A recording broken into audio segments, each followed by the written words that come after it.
If you guys don't know, if you're new here for the first time finding this channel, Overrams Action Wednesday is a spinoff of what Rich Eisen and Chris Brockman do on their Overreaction Monday segment. And I'm going to be pitching to you guys some potential hot takes that, of course, all are revolving around the Los Angeles Rams. And you guys are going to react if it's a fair take or if it's a hot take. But here, of course, on First Down Rams, we call the hot takes over Rams actions. Starting off here, number one, I figured we have a couple reunion Rams coming in this game, Rams and Bucks. We have players that have played on the Rams that are going to be playing against the Rams this week, including Greg Gaines and Baker Mayfield.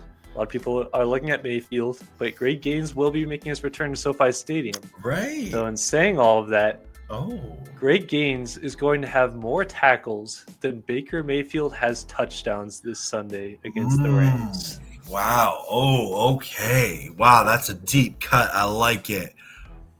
Greg Gaines. I remember. Okay, before I answer, I just want to say I remember like talking to my friends about Greg Gaines, about how he's like the most disrespected player in the NFL. Yes. Like I was a staunch defender of Greg Gaines. Yeah. I don't think that's crazy. I let me think. Like, I guess that would mean the Rams are running towards him a lot. And then but I think Baker's gonna score. Like, I don't. I'm actually struggling with this. I'm gonna lean. I don't think that is an over Rams action. I think it's realistic for Greg. And I haven't even looked up his stats. I'm not sure what he's doing. But I could totally see Greg Gaines getting more tackles than Baker Mayfield has touchdowns. I tend to agree with them. I think that this is fair. Gaines is obviously one of those guys that doesn't fill out the stat sheet of like getting a ton of sacks, but he's a really good role player. And I still remember him when Jordan Rodriguez covered the Rams. She would always refer to him as the rolling ball of cheese because of like the competitions of the cheese rolling down the hill in a different country with how fast he is. So like, yeah, people would call him like the fastest player in the NFL jokingly. So it's going to be fun to see how this one plays out. But I don't think that's an over Rams action to say he has more tackles than Mayfield has touchdowns. Number two, kind of coming off the injury news that we learned with Rob Havenstein, Tyler Higbee, and Quentin Lake being placed on IR, I began thinking about Warren McClendon's impact here with the Rams. Okay. Warren McClendon is not going to give his job back for the rest of the year. Even when Havenstein is healthy, McClendon is going to hold this spot down. Oh, you didn't. Oh, that's a tough one. Okay, so let me think. Rams schedule. They have the Bucks, then at home. Then they go on the road to Carolina, road to Arizona. Then they're home for Detroit. So he's going to miss at least 4 games. Then they got a short week, and they go to Seattle. Then they have a nice long like mini bye, and they play Monday Night Football at Atlanta, and then they finish off at home. You know what? I don't think that's an over Rams action because I kind of feel like we've seen that happen like throughout the season where like McClendon's looking pretty good, like Rob's having a rough day at the office sort of thing. Like, yeah, like this comment here is I don't think we'd soft bench a captain. I think I don't think this is an over Rams action at the end of the day, just because I do think Warren McClendon is playing really well, and we've seen it that like McVay and the Rams coaching staff, they're smart enough. They know their players. I don't think that's crazy to think that Warren McClendon wins the starting job for the rest of the year. Yeah, I'm going to say it. Yeah, I'm back and forth on it because people are bringing up great points in the chat. Like, he is a captain of this team. He's been with this team since the St. Louis days, and he's a veteran. He's a leader. You can't discount what he's done for the Rams.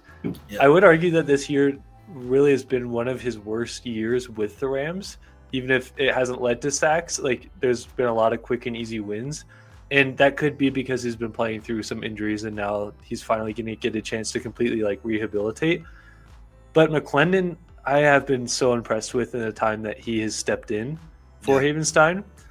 I think a lot of it's going to depend on how McClendon does in this sample size of games he has when Havenstein is out. Because, as you mentioned, we're going to be playing a team like the Lions. And with Aiden Hutchinson against him, I think that's going to be a big test. You're going to be tested against some really good pass rushers. But if he holds his own, and if he's giving the Rams no reason to take him out for an extended period of time, the Rams have shown you in the past they don't care about what you've done with the Rams and the draft stock they put into you. Just look at Cooper Kupp, and a guy that they invested into, created so many memories, and they were quickly able to let go of him. I'm not saying this is going to happen, but I'm just saying, like, keep your eyes open for it, because the Rams are always open to competition, and they seem to always go with whoever the better player is. So could McClendon play well enough in this stretch to keep the job? It's certainly going to be interesting to keep track. Number 3, Davante Adams and Puka Nacua will combine for 200 yards receiving and 2 touchdowns. This is them put together, their stat lines. That's not over. I don't have to think about that. That's not no. Really? That's not. Yeah, I just think this game, the Bucks defense, the vibe of this game gonna be, the offenses are gonna put points up, and especially on Sunday Night Football, it's common for your star players to make star player plays. Yeah, easy money. Yeah, not an over Rams action. Yeah, Here's the one thing where I could, and Ducendo says over Rams action here. Okay. Here's one thing where I could argue the other side and say this is an over Rams action. Let's hear it. If I know Tyler Higbee just got hurt, but the Rams trend over the last handful of games, basically since the Jaguars game, has been running the 13 personnel, the 3 tight ends and the 1 receiver. So with that, the Puka Nacua and Davante Adams are getting less opportunities, not only on the field playing wise and snap count wise, but even getting the ball thrown to them compared to like earlier in the year. This would be like a no doubt, like this is going to happen when they were getting peppered with targets left and right. But if the Rams continue their 13 personnel, and I've seen Sheriff Joe Bags bring this up before, like you had Konate Mumpfield, who was in at receiver, and you had like Terrence Ferguson, Colby Parkinson, Davis Allen, and Blake Corum in there in the 13 personnel, to where all these like big name starters were off the field, and the Rams are okay with that because the depth they have. And that's the one part I could argue the other way of, like, do they get enough opportunities to put up 200 yards and 2 touchdowns together?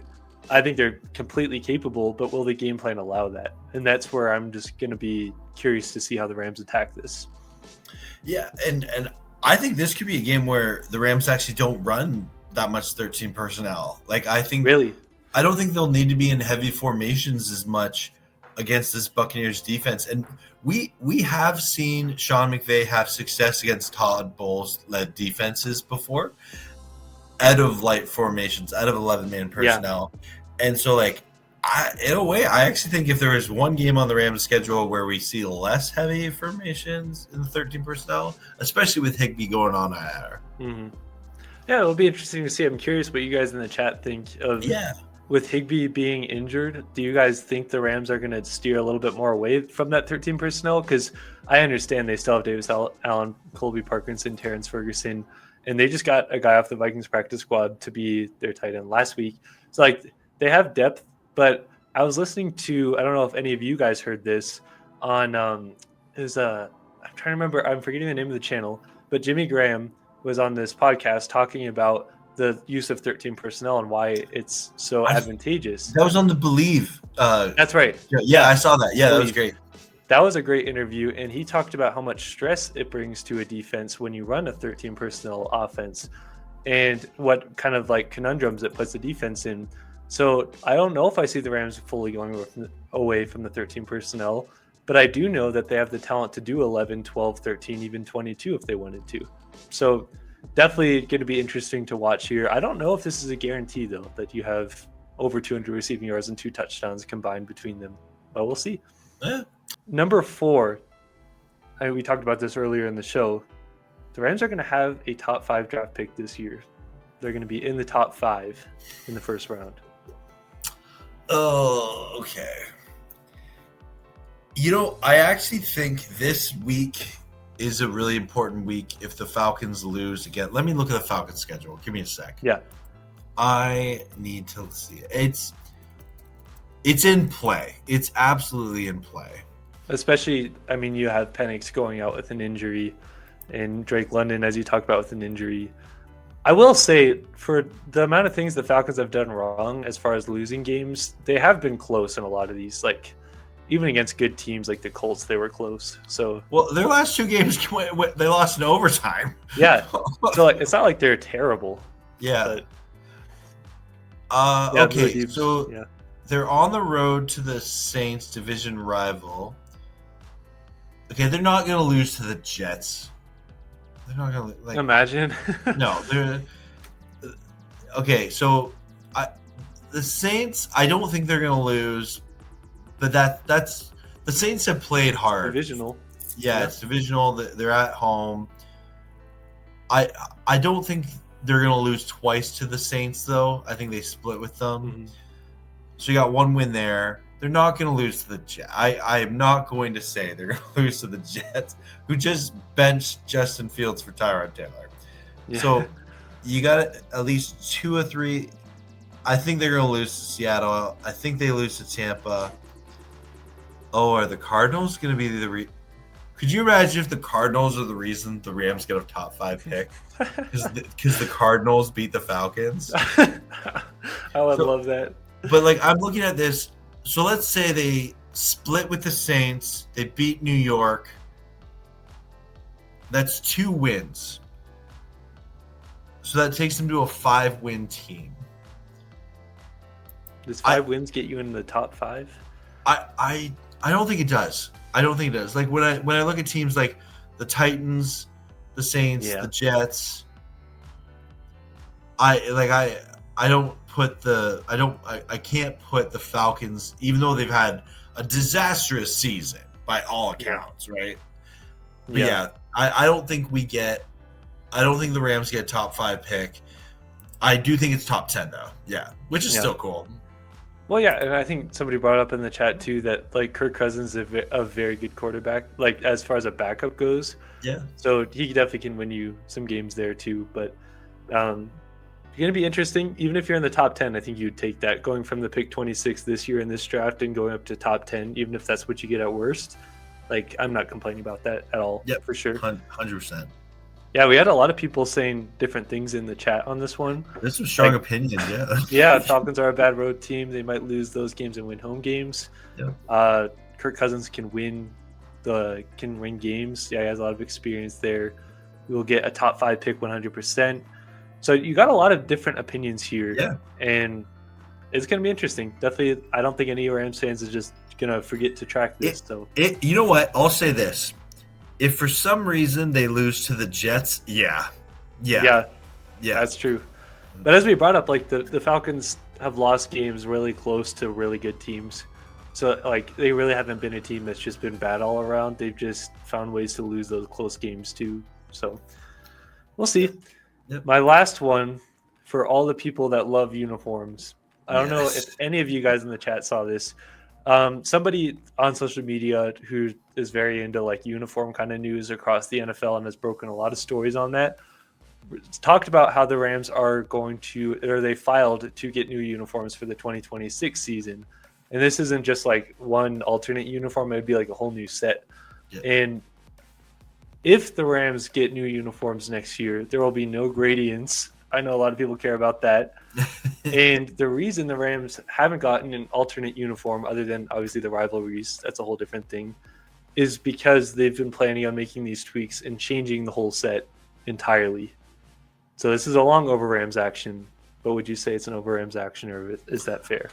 I don't think it is. The Rams have a history of changing up their uniforms, probably more than the average like NFL team. And okay, I'll tell it like it is. I feel like every NFL podcaster out there, like, let me tell you how it is. Listen to me here. Yeah, I'll tell you how this is, right? The Rams uniforms, when like the Royal and the Bone were first announced, they weren't well received. I think they've grown on people. Totally. including myself, I go to the point now where I'm like, you know what, they look good. Yeah. Cool. I still think the modern throwbacks are my favorite jerseys that the Rams Same. wear currently. But I don't think they were like these jerseys that, you know, the Rams were happy with the reception of it, but they put so much resources into that, like, you know, that rebrand and things like that. But we've seen the Rams tweak their jerseys so many times. Like, go back like 30 years even. The Rams have had so many different jersey tweaks. And I totally think it's realistic for them to do something like that in the next, like, 4 years. And I'm kind of looking forward to it. I've told you this before. I've told the internet before. I would love a, like, crisp kind of like modern throwback version to, like, the dark blue and white jerseys. I think, like, those are my favorite jerseys. That would look cool. Like, I wasn't even alive when those were the Rams jerseys, but I think they look so cool whenever I see them. So I would love like a dark blue with, like, a white on it. I think it looks fresh. Yeah, and I see people like Johnny Ripley here. He says, go back to the 1999 uniforms. Simple. Don't mess with the freaking horn. Get rid of the wave horn. I know a lot of people in the Rams fan base that want them just to return to their throwbacks, or even people like talk about adding that as an alternate uniform. I think if you add it as an alternate uniform, the whole fan base would be like, why not just make these permanent? Yeah. So I think that the Rams, unfortunately for a lot of people who want these throwbacks, aren't going to ever go back into having those as just the primary, like, full uniforms again. Yeah. I think the closest we get to it is them doing what, like, they did with the modern throwback, where it's like the splash of the newer, like, brighter colors, but kind of like a nod to the past in the style of them. Yeah, I would be curious to see if in the uniform change, if they do change, like, the horn, like people talk about, because people don't like the broken horn. I personally don't mind it. Like, it looks futuristic, but I also don't mind the old horns. If they changed the horns on the new uniforms, that would make me believe that their logo would change too, which I haven't heard that that's going to happen. Because if you look at the Rams LA logo, like on your hat, it has that split horn thing, and even on the first down Rams, yeah. You look at the first down Rams thing too, it has the split horn. Yeah. So if the new uniforms don't have that split horn, I'd be surprised, because that would probably mean they'd have to change the logo again. We'd have to change our logo. I know. We'd have an identity crisis. Yeah. Another super chat coming in. Add a third wave to the horn, more of a hook. Oh, interesting. Oh. Yeah, I've seen a lot of people say that, where it's like they don't like how short it ends. They want it to, like, curl fully around. Oh, I think you have a point that the Rams fan base probably talks about uniforms and colors more than any other fan base in the NFL. Like, I don't know. It's going to be fun to watch, though.